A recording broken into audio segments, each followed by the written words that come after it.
Shalom teman-teman semuanya. Selamat pagi, siang, sore, ataupun malam di mana teman-teman menonton video ini. Jadi, untuk pembelajaran kali ini adalah terkait demokrasi dan hak asasi manusia dalam perspektif Alkitab.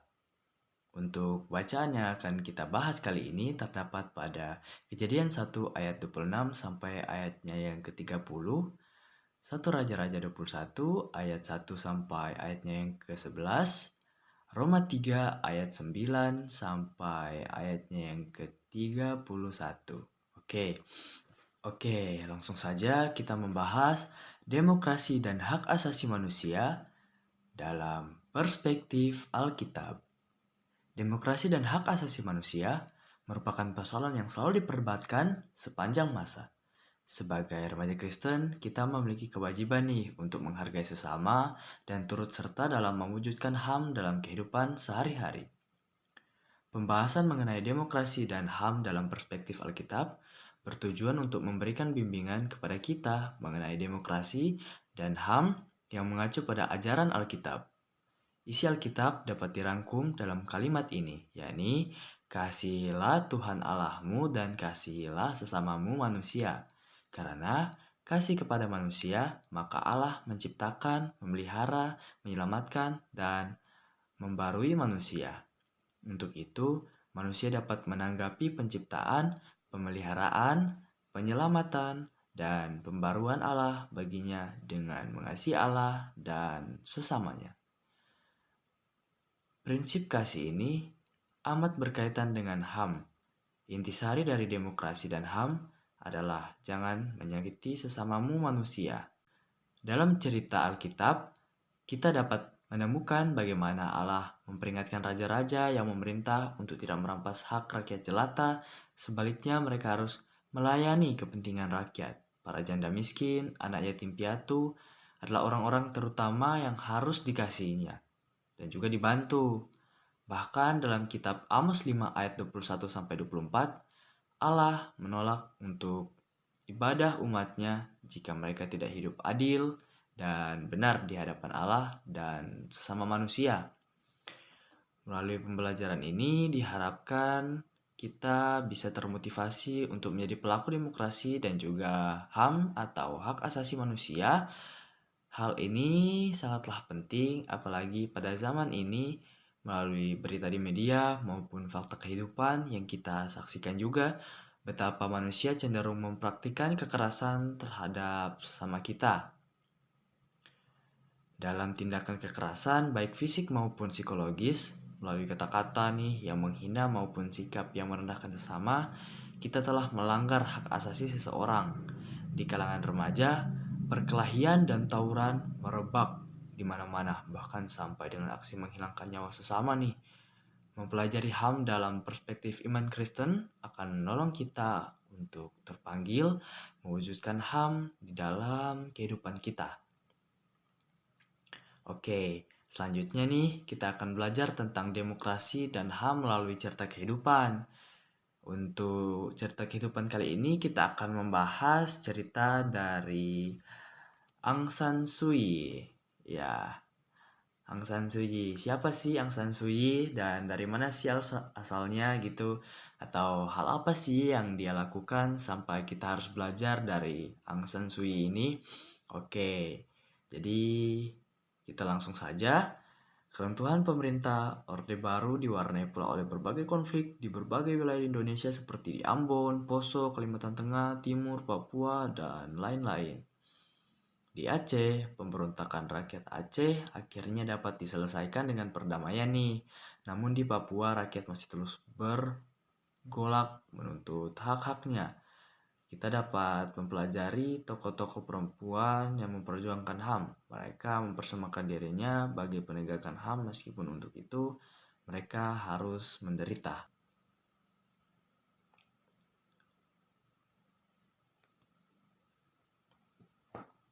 Pengantar di mana kita mengetahui dulu nih bagaimana demokrasi dan hak asasi manusia yang menjadi persoalan, yang menjadi hal yang harus dibahas dan kenapa demokrasi dan hak asasi manusia itu penting nih yang harus kita ketahui sebagai remaja Kristen ya, terutama kita ini harus mempunyai pengetahuan dan juga keimanan secara bersamaan agar hidup kita bisa berjalan selaras dan juga baik ya teman-teman. Oke, selanjutnya kita akan membahas tentang belajar tentang demokrasi dan HAM melalui cerita kehidupan. Oke, di sini ada tokoh nih yang akan kita bahas, yaitu Aung San Suu Kyi. Ya, siapa sih Aung San Suu Kyi ini? Atau hal apa sih yang dia lakukan sehingga kita harus belajar darinya? Langsung saja, Aung San Suu Kyi adalah seorang perempuan yang tak pernah lelah memperjuangkan terwujudnya demokrasi di Myanmar, ya, Burma. Ayahnya adalah Aung San, tokoh perjuangan Burma yang diakui sebagai bapak pendiri bangsa. Ibunya Daw Khin Chyi, ya, memainkan peran penting sebagai tokoh politik dalam pemerintahan Burma, negara yang baru merdeka pada tahun 1948. Pada tahun 1950, Khin Yi diangkat menjadi duta besar untuk India dan Nepal. Aung San Suu Kyi ikut bersamanya dan lulus dalam bidang ilmu politik dari Lady Sri Ram College di New Delhi pada tahun 1964. Ia melanjutkan studinya di Oxford University dan memperoleh gelar BA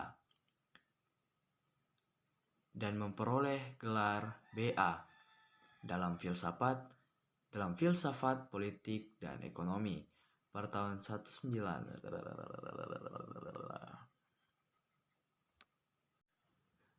Oke, jadi langsung saja kita membahas tentang Aung San Suu Kyi.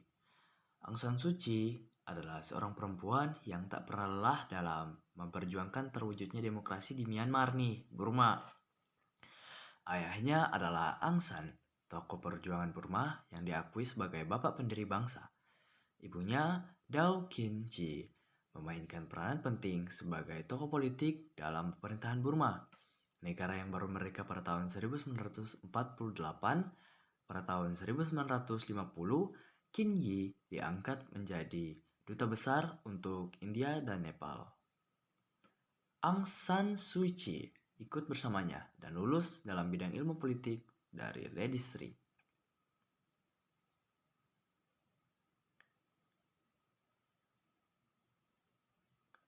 Pada tahun 1950, Khin Chyi diangkat menjadi duta besar untuk India dan Nepal. Aung San Suu Kyi ikut bersamanya dan lulus dalam bidang ilmu politik dari Lady Sri Ram College di New Delhi pada tahun 1964.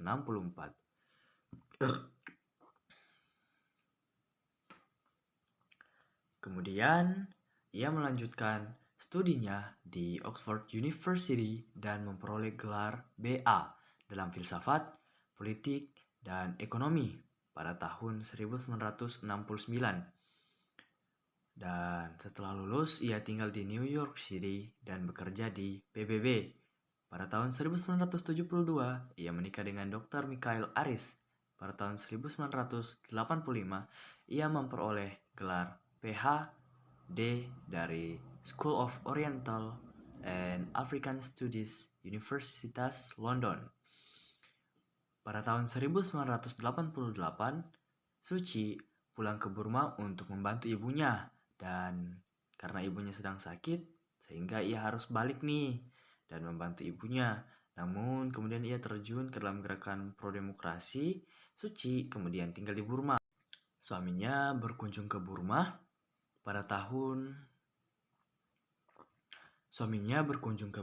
pada hari Natal pada tahun 1995, dan ternyata itu adalah perjumpaan mereka yang terakhir nih, sayangnya teman-teman, karena belakangan pemerintah diktator Burma menolak permohonan visa dari Dr. Mikhail Aris, suaminya. Pada tahun 1997, suaminya menderita kanker prostat yang mengancam jiwanya. Meskipun tokoh-tokoh terkemuka dunia seperti Sekjen PBB, Kofi Annan, dan Paus Yohanes Paulus II memohon agar pemerintah Burma memberikan izin visa kepada Aris, namun tetap ditolak nih dengan alasan Burma tidak mempunyai fasilitas untuk merawat sakitnya. Sebaliknya, pemerintah Burma menyarankan agar Suu Kyi saja yang pergi mengunjungi Aris di Inggris. Hal ini ditolak Suu Kyi karena dia tahu bahwa bila ia meninggalkan Burma, pemerintah negara itu tidak akan mengizinkannya untuk masuk kembali ke negaranya. Saat itu, Suu Kyi sendiri berada dalam tahanan rumah di bawah pemerintahan junta militer yang tidak dipercayainya. Selanjutnya kita akan membahas nih dari keterlibatan politik dari Aung San Suu Kyi.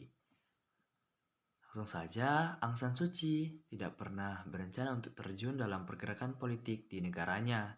Ketika ia kembali ke Burma pada tahun 1988, negara itu sedang dilanda demonstrasi besar-besaran menuntut dipulihkannya demokrasi. Pada September tahun itu, junta militer yang baru merebut kekuasaan pada bulan yang sama, terbentuklah Liga Nasional untuk Demokrasi dengan Suu Kyi sebagai sekretaris jenderalnya.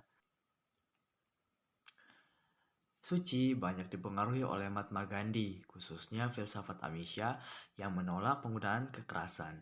Selain itu, sebagai seorang Buddhis, Suu Kyi pun sangat kuat karena dipengaruhi oleh agamanya yang menolak kekerasan. Sejak 20 Juli 1989, Suu Kyi dikenai tahanan rumah karena aktivitas politiknya. Ia ditawari kebebasan apabila ia mau meninggalkan Burma, tetapi ia menolak. Salah satu pidato Suu Kyi yang terkenal adalah kemerdekaan dari ketakutan. Ia mengatakan bukan kekuasaan yang merusak, melainkan rasa takut. Takut akan kehilangan kekuasaan, merusakkan mereka yang menggunakan kekuasaan, dan rasa takut akan hukuman oleh kekuasaan, merusakkan mereka yang takluk kepadanya. Ia juga percaya bahwa rasa takut telah menyebabkan banyak pemimpin dunia kehilangan tujuan mereka yang sebenarnya.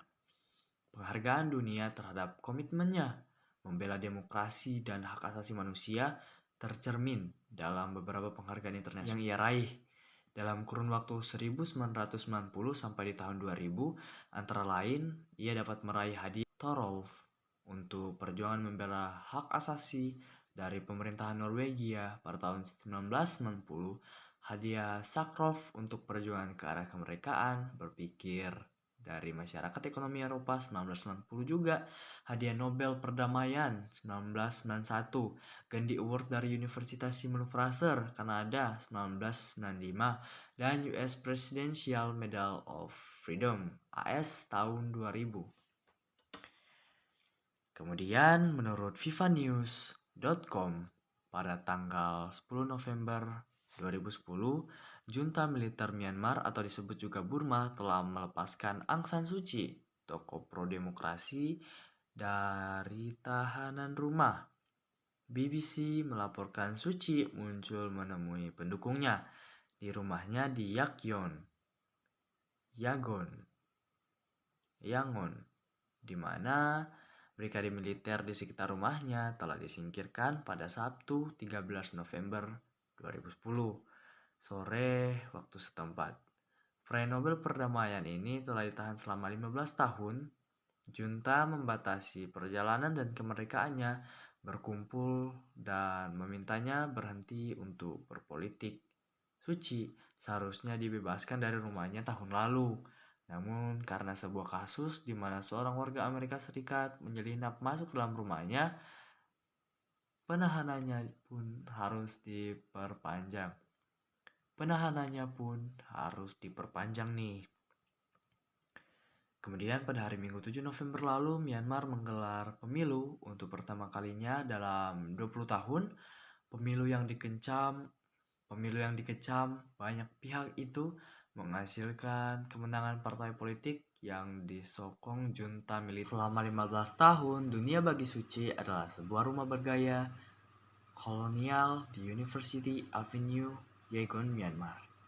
Hidup selama itu dalam penjagaan ketat militer, merampas hampir segalanya dari hidup Suu Kyi. Saat suaminya seorang akademis Inggris, Kyle Aris, meninggal dunia pada 1999 karena kanker, ia tidak bisa ikut dalam proses pemakamannya. Lebih dari 1 dekade, ia bahkan tidak bisa menatap wajah kedua anak lelakinya, apalagi bertemu dengan cucunya. Pada bulan Agustus 2017 terjadi kekerasan terhadap suku Rohingya di Myanmar, tapi Aung San Suu Kyi dianggap tidak membela suku Rohingya yang ditindas oleh pemerintah Myanmar. Padahal Suu Kyi dapat membela mereka karena ia memiliki kekuasaan dalam pemerintahan baru Myanmar. Akibatnya, banyak pihak mengusulkan supaya hadiah Nobel yang pernah diraih oleh Aung San Suu Kyi ditarik kembali. Beberapa waktu terakhir ini, Suu Kyi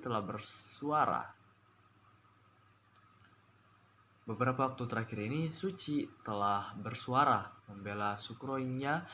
Mungkin beberapa kecaman yang telah diterimanya membuat ia kemudian bersuara untuk membela suku Rohingya. Oke, selanjutnya nih kita akan membahas tentang Rachel Allyn Corin. Rachel Allyn Corin yang hidup pada tanggal 10 April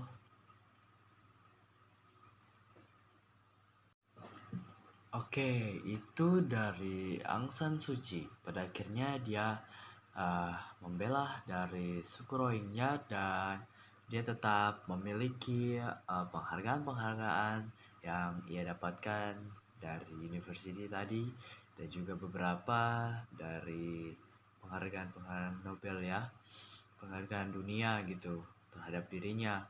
Kemudian kita akan membahas tentang Rachel Allyn Corin. Langsung saja, Rachel Allyn Corin yang lahir pada tanggal 10 April 1979 dan wafatnya pada tanggal 16 Maret 2003, ia adalah seorang anggota Gerakan Solidaritas Internasional atau GSI yang dibunuh oleh pasukan pertahanan Israel atau IDF dengan sebuah bulldozer nih. Ketika ia berusaha menghalangi tentara IDF untuk menghancurkan rumah seorang ahli farmasi Palestina, Samir Nasrallah. Menurut New York Times, Corin dan teman-temannya bertindak sebagai manusia perisai. Manusia perisai ini adalah garda terdepan untuk melindungi sesuatu yang mungkin tidak bisa dilindungi oleh pemerintah nih. Makanya mereka langsung turun untuk menjadi perisai manusia, melindungi dengan segenap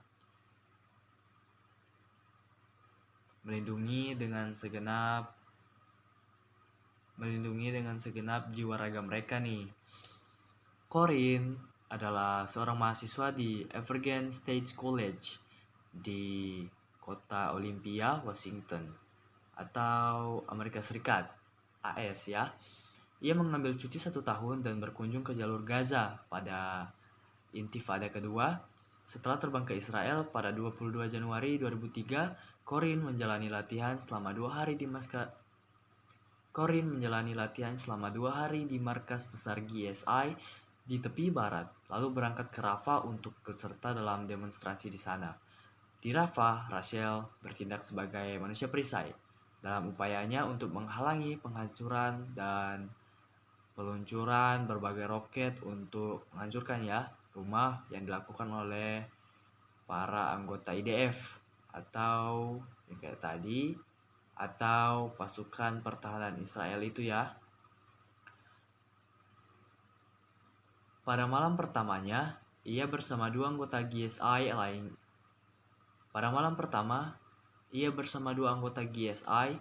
membangun tenda dalam blok J yang sering menjadi sasaran tembak Israel. Pasukan-pasukan Israel menembaki tenda mereka dan tanah yang hanya beberapa meter jauhnya dari tenda itu. Karena merasa bahwa kehadiran mereka memprovokasi pasukan Israel, Corin dan rekan-rekannya bergegas membongkar tenda mereka lalu pergi. Pada tanggal 16 Maret 2003, sebuah operasi IDF di daerah antar camp pengungsi Rafah dan perbatasan dengan Mesir terlibat dalam pembongkaran rumah yang dipandang perlu oleh IDF untuk menghancurkan tempat persembunyian gerilyawan dan lorong-lorong penyelundup. Corin ikut serta dalam sebuah kelompok dengan 7 anggota GSI, 3 warga negara Inggris, dan yang keempat itu Empat orang lainnya adalah rakyat Amerika. Dalam upaya mereka menghalangi tindakan-tindakan bulldozer Israel, Korin yang membaringkan dirinya di jalan, kemudian harus dalam upaya mereka menghalangi tindakan-tindakan bulldozer Israel, Korin yang membaringkan dirinya di jalan yang dilalui bulldozer Caterpillar D9R yang berlapis baja, kemudian terluka parah karena ia harus dilindas oleh bulldozer ya. Ia segera dibawa ke sebuah RS Palestina dan laporan mengatakan ia meninggal di tempat. Kemudian ada yang mengatakan ia meninggal saat ia dilarikan di jalan ke rumah sakit atau malah di rumah sakit sendiri. Dalam upaya mereka menghalangi tindakan-tindakan bulldozer Israel, Korin yang membaringkan dirinya di jalan kemudian dilalui oleh bulldozer Caterpillar D9R yang berlapis baja. Kemudian ia terluka parah. Ia sebenarnya sempat dibawa ke sebuah RS Palestina, namun laporan mengatakan ia meninggal di tempat dan ada lagi yang mengatakan ia meninggal di jalan saat menuju rumah sakit, atau ada yang mengatakan bahwasannya ia meninggal di rumah sakit itu sendiri. Selanjutnya kita akan membahas tentang Aderotis Nasitompul. Langsung saja, Aderotis, langsung saja, Aderotis, langsung saja, Aderostina, langsung saja, Aderostina Sitompul yang lahir pada tanggal 12 Desember 1938 di perkebunan teh Kelapa Nunggal milik kakeknya yang terletak di Cibadak, Parongkuda, Sukabumi. Kepeloporan Aderostina dalam aktivisme hak asasi manusia banyak dipengaruhi oleh pengalaman hidupnya sejak kecil. Rostina menyaksikan dan bahkan secara langsung dilibatkan dalam aktivitas perjuangan kemerdekaan oleh ayahnya.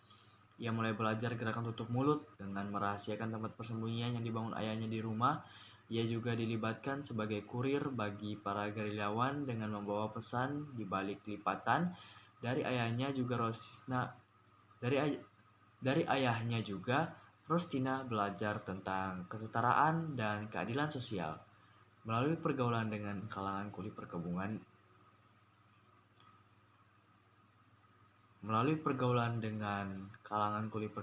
dari kakeknya. Rostina belajar mengenai nilai kemanusiaan, di mana musuh pun harus diperlakukan secara manusiawi. Peristiwa 1965 menjadi titik penting untuk komitmennya dalam gerakan perjuangan kemanusiaan.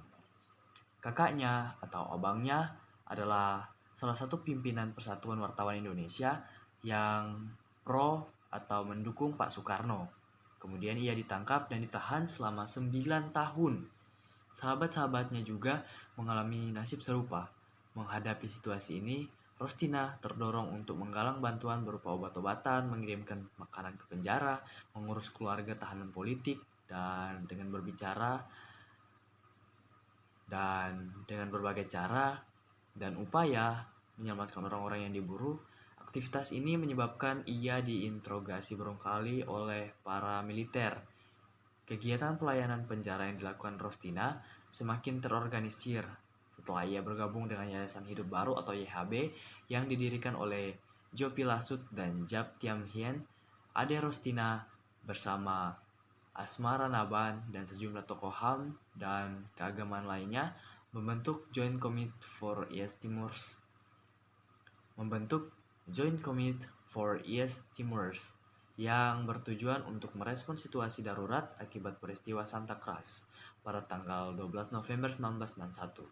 Kepeloporan di bidang HAM mengantarkannya menerima penghargaan Yap Tiam Hien pada tahun 1995. Ia turut membidani sejumlah organisasi HAM, antara lain ELSAM, Kontras Imparsial,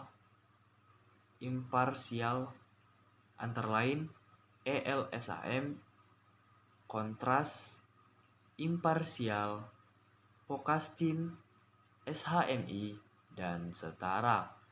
Usia dan kesehatan tidak pernah menjadi penghalang baginya untuk terus aktif dalam membantu dan juga menegakkan hak asasi manusia.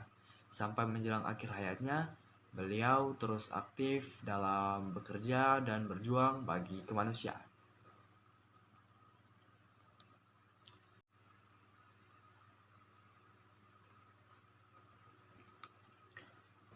Oke, gak kerasa nih, kita udah di penghujung. Kita bahas tentang yang terakhir, Malala Yousafzai.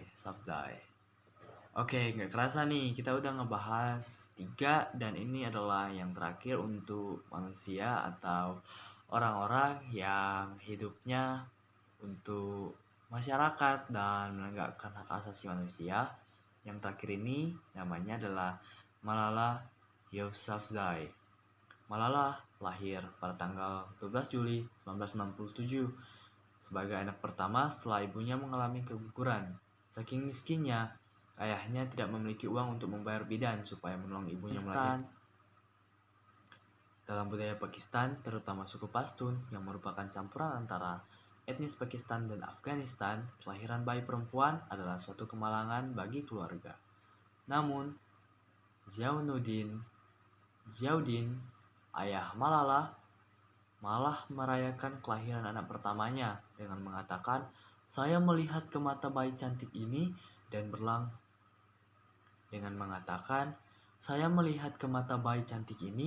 langsung jatuh cinta padanya." Ia bahkan meramalkan bahwa anaknya ini sungguh berbeda dari anak-anak lain. Nama Malala diambil dari Malalai, yaitu pejuang wanita dari Afghanistan, negara tetangga Pakistan. Setiap anak Pashtun tumbuh dalam semangat patriotik Malalai yang berhasil membangkitkan semangat juang rakyatnya yang sedang melawan penjajahan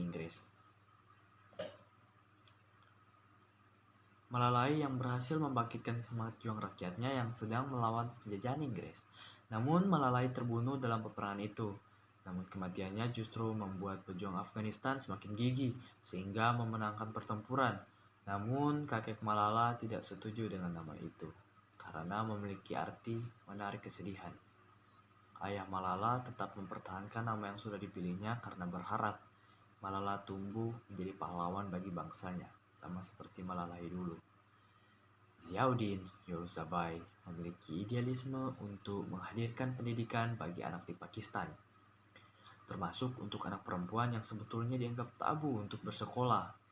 Bersama temannya, Ziauddin mendirikan sekolah dan Malala menjadi muridnya. Sejak kecil, Malala terbiasa untuk mengikuti ayahnya, berkeliling ke desa-desa untuk mempromosikan pentingnya pendidikan bagi anak perempuan. Aktivitas seperti ini tidak disukai oleh Taliban, yang secara perlahan namun pasti mengambil alih kekuasaan di daerah tempat tinggal Malala. Taliban menyerang sekolah-sekolah. Pada tahun 2008, Malala bereaksi dengan berpidato yang intinya mempertanyakan mengapa sih Taliban mengambil haknya untuk bersekolah. Pada awal tahun 2009, Malala memulai blog untuk radio Inggris BBC yang isinya adalah pengalaman hidup di bawah penindasan dan larangan Taliban.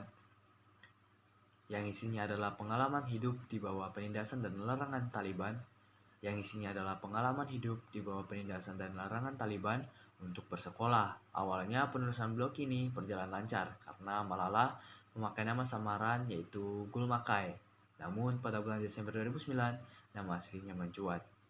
Tidak kepalang tanggung, Malala semakin aktif menyuarakan hak perempuan untuk memperoleh pendidikan sehingga ia dinominasikan untuk menjadi pemenang International Children Peace Prize pada tahun 2011.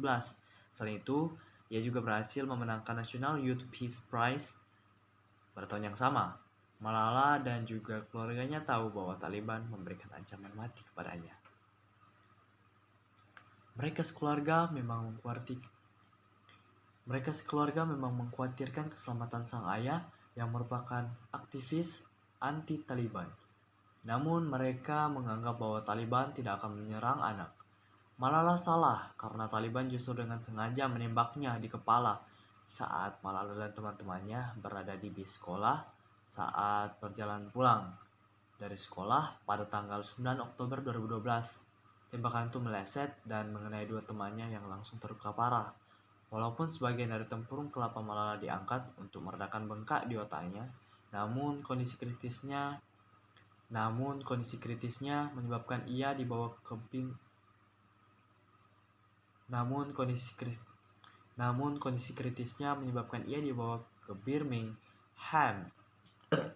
Birmingham,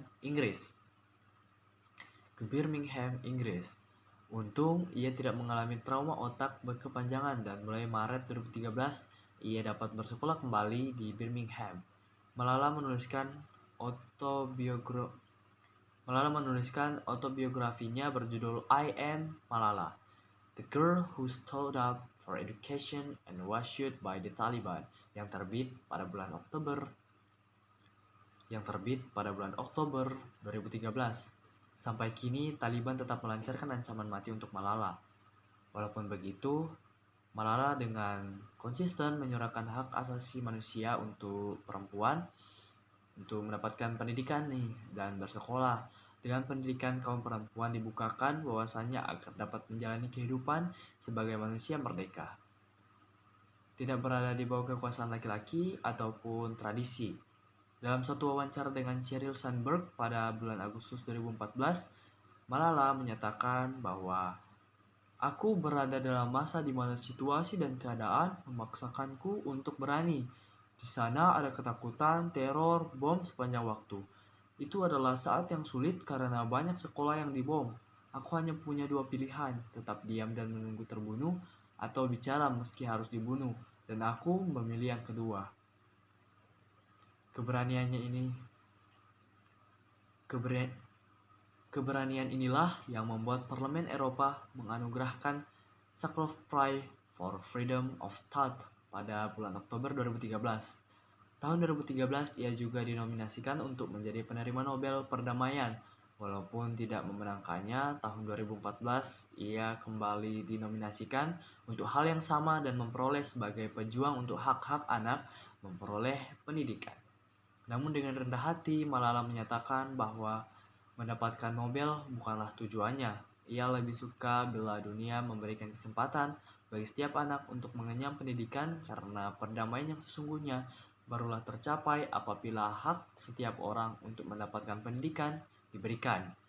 Dua tokoh idolanya adalah Martin Luther King Jr. dan Benazir Bhutto. Keduanya mati terbunuh saat memperjuangkan persamaan hak bagi sesama dan memilih untuk lepas dari kekuasaan yang sifatnya otoriter alias memaksa kehendak. Wow, sungguh luar biasa sekali ya tokoh-tokoh yang kita pelajari hari ini, mulai dari yang awal tadi Aung San Suu Kyi, kemudian Rachel Aline Corin, Ade Rostina, dan juga Malala Yousafzai. Saya sangat tertarik untuk melihat cerita dari Malala Yousafzai dengan ia yang terus menyuarakan, terus ia sempat tertembak oleh Taliban, namun ia survive, dia bertahan sampai ia bisa menerbitkan bukunya yang membuat ia mendapatkan penghargaan Nobel untuk penyuaraan hak-hak anak-anak untuk bersekolah. Luar biasa sekali perjuangannya dan tidak sia-sia karena ia bisa mendapatkan penghargaan Nobel. Juga masyarakat dan juga dunia bisa tahu apa atau pengalaman apa atau hal apa yang terjadi di Taliban, terjadi pada dirinya di luar daripada negara-negara besar yang tidak memiliki masalah-masalah tersebut. Sehingga saya merasa bahwasanya pelanggaran HAM ini masih sangat marak dan juga berpotensi untuk terjadi lagi, sehingga kita sebagai masyarakat harus lebih peduli dan peka terhadap pelanggaran-pelanggaran yang terjadi di dunia, khususnya di negara kita, Indonesia. Banyak hal juga yang kita bisa dapatkan dari cerita tersebut. Selanjutnya kita akan membahas tentang kesaksian Alkitab tentang manusia.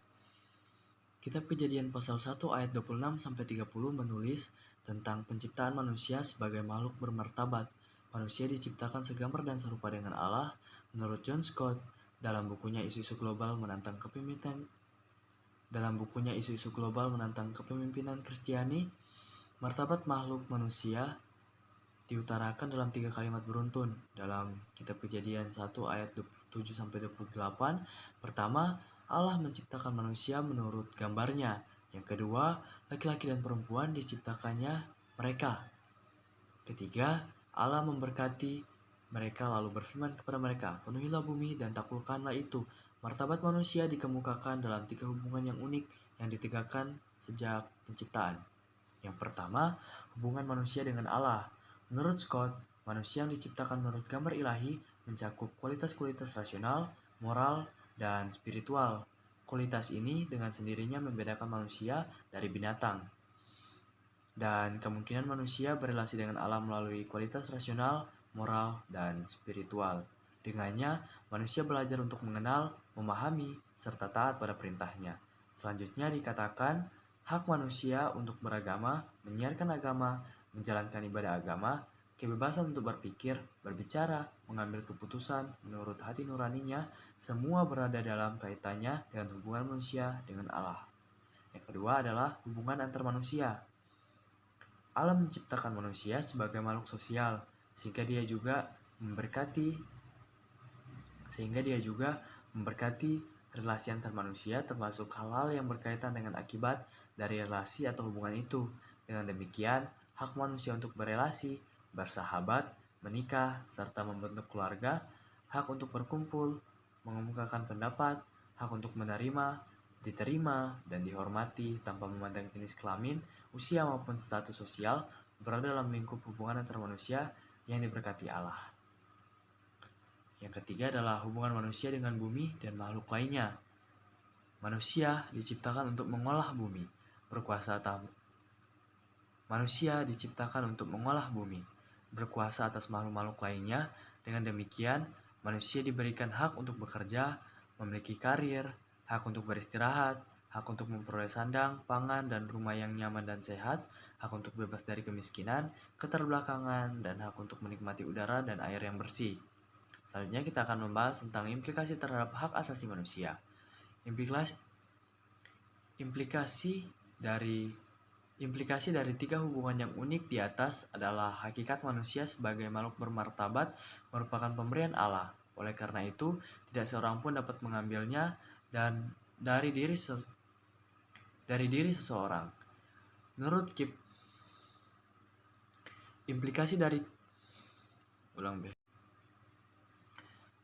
selanjutnya kita akan membahas tentang implikasi terhadap hak asasi manusia.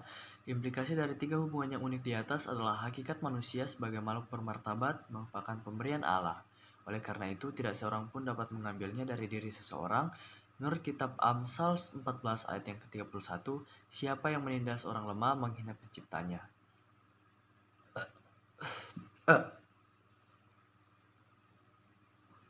Pelanggaran terhadap hak asasi manusia merupakan penghinaan terhadap penciptanya. Menurut kitab Amsal 14 ayat 31, siapa yang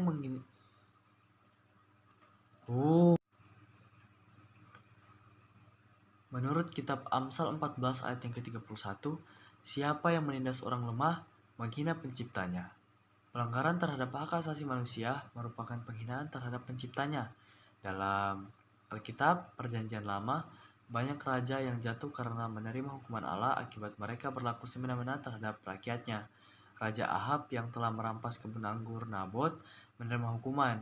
Ia mati dan mayatnya tidak dikuburkan secara layak karena dimakan anjing di luar pintu gerbang kota seperti yang difirmankan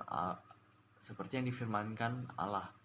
Yeremia mengecam Raja Yoyakim yang menindas serta memeras rakyatnya demi membangun istana mewah.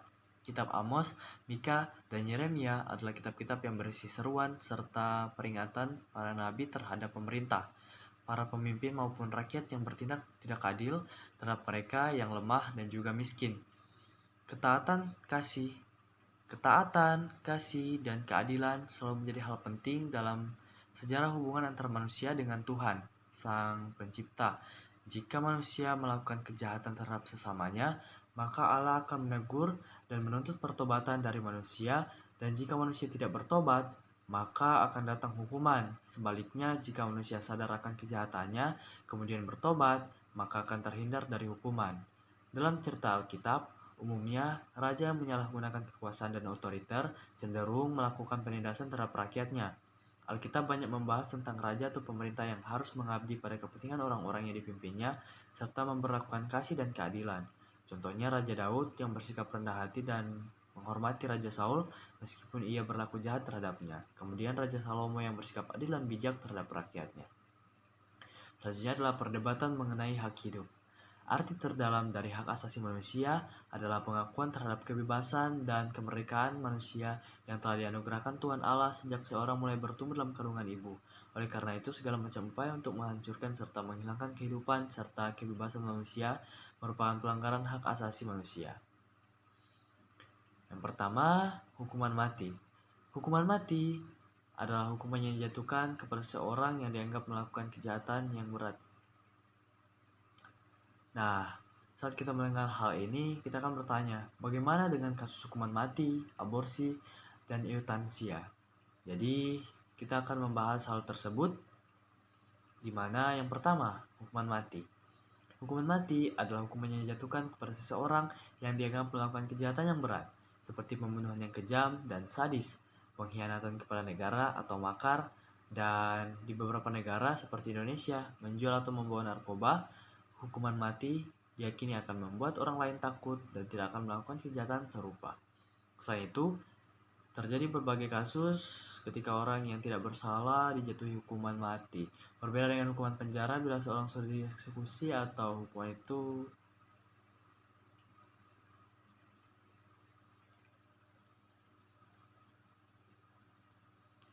Berbeda dengan hukuman di penjara, apabila seorang sudah dieksekusi, tentu hukuman itu tidak dapat dibatalkan.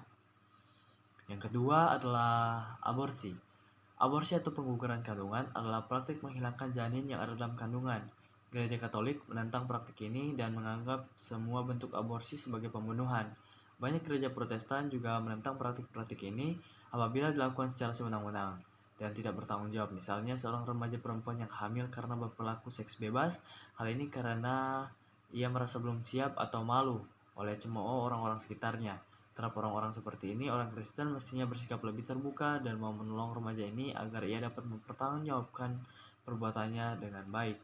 Aborsi biasanya tidak akan dilakukan apabila kandungan sudah cukup lanjut usia, misalnya 5 bulan ke atas. Namun apabila kandungan itu membahayakan jiwa si ibu, biasanya aborsi dapat diterima. Gereja tidak pernah menyetujui aborsi yang dipandang membunuh kehidupan. Selanjutnya adalah euthanasia. Euthanasia adalah praktik yang dipilih untuk membebaskan seorang dari penderitaan panjang. Ada euthanasia aktif, yaitu ketika seorang pasien meminta sendiri agar segala perawatan yang diberikan kepadanya dihentikan karena ia tidak mau menderita lebih lama lagi. Ada pula euthanasia yang dilakukan dengan sengaja menyuntikkan zat beracun yang mematikan seseorang untuk menghentikan penderitaannya. Selain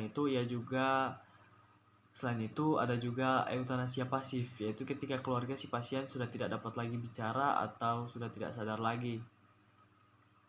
Yaitu ketika keluarga si pasien yang sudah tidak dapat lagi berbicara atau sudah tidak sadar lagi meminta agar segala perawatan itu dihentikan.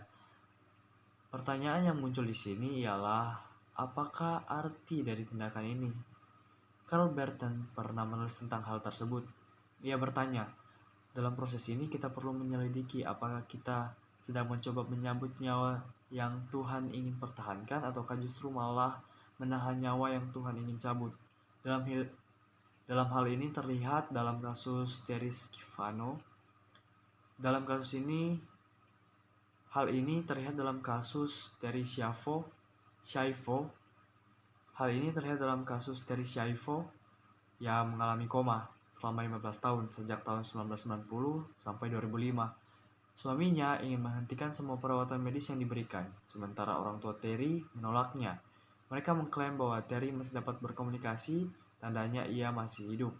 Sementara para dokter menyatakan kemungkinan Terry pulih kembali sangatlah kecil. Gerak-geriknya dan suara yang dikeluarkannya hanya gerak refleks saja, bukan tanda-tanda kehidupan. Kasus ini menjadi sangat menonjol karena melibatkan Gubernur Florida, Presiden George Bush, dan Paus. Mengenai eutanasia, aborsi, dan hukuman mati sampai saat ini masih terjadi pro kontra. Ada pihak yang menyetujui dan ada pihak yang menentang. Namun banyak gereja-gereja Kristen yang menolak praktik tersebut. Menurut pandangan Alkitab, Allah yang berkuasa atas hidup manusia, dan karena itu sebagai pemilik kehidupan, ia juga memiliki hak untuk mencabut kehidupan. Jadi, manusia sama sekali tidak berhak untuk mencabut kehidupannya sendiri maupun kehidupan sesamanya. Selanjutnya, kita akan membahas tentang kewajiban manusia menyangkut demokrasi dan hak asasi manusia. Selanjutnya, kita akan membahas tentang kewajiban manusia menyangkut demokrasi dan hak asasi. Manusia tidak hanya diberikan hak asasi oleh Tuhan, tapi juga kewajiban asasi. Dalam setiap hak diikuti oleh kewajiban. Manusia yang diciptakan sebagai makhluk rasional, bermoral. Selanjutnya, kita akan membahas tentang kewajiban manusia menyangkut demokrasi dan hak asasi. Manusia tidak hanya diberikan hak asasi oleh Tuhan, tetapi juga kewajiban asasi. Dalam setiap hak diikuti oleh kewajiban, manusia yang diciptakan sebagai makhluk rasional, bermoral dan spiritual, dengan sendirinya memiliki kewajiban moral. Kebebasan atau kemerdekaan sejati itu terwujud dalam rangka tanggung jawab. Dalam Galatia 5 ayat 13, Rasul Paulus mengatakan, "Saudara-saudara, memang kamu telah dipanggil untuk merdeka. Tapi janganlah kamu menggunakan kemerdekaan itu sebagai kesempatan untuk kehidupan dalam dosa, melainkan layanilah seorang akan yang lain oleh kasih." Orang Kristen adalah manusia merdeka yang telah ditebus oleh Kristus. Karena itu ada tuntutan untuk hidup mereka sebagai manusia merdeka yang telah terbebas dari perhambaan dosa. Kehidupan sebagai manusia mereka harus diimbangi oleh tanggung jawab. Wow, sungguh luar biasa sekali pembelajaran kita hari ini terkait demokrasi dan hak asasi manusia dalam perspektif Alkitab, di mana kita melihat perjuangan orang-orang yang memperjuangkan hak sesamanya untuk penghidupan yang lebih layak, dengan tanpa memikirkan dirinya sendiri, bagaimanapun caranya harus tercapai. Jadi, hak asasi manusia itu sebenarnya sangat penting dan yang sangat luar biasa sekali ya teman-teman, di mana demokrasi dan hak asasi manusia dalam perspektif Alkitab yang kita sudah melihat tokoh-tokohnya yang sangat hebat, sangat luar biasa sekali. Mereka mengorbankan dirinya hanya untuk hak asasi sesamanya, yang bahkan rakyat sesamanya belum tentu memikirkan tentang diri mereka, namun mereka sudah mengorbankan seluruh hidup mereka demi tercapainya hak asasi yang selama ini mereka tidak capai atau malah dipermainkan. Jadi mungkin cukup sekian dulu pembahasan kami, di mana kami menarik kesimpulan bahwasanya hak asasi manusia adalah satu hal yang sangat perlu untuk dipertahankan, walaupun itu dengan nyawa sekalipun, karena hak asasi manusia menyangkut kenyamanan dan juga keamanan dalam kehidupan kita. Sekian, Shalom, dan Tuhan Yesus memberkati.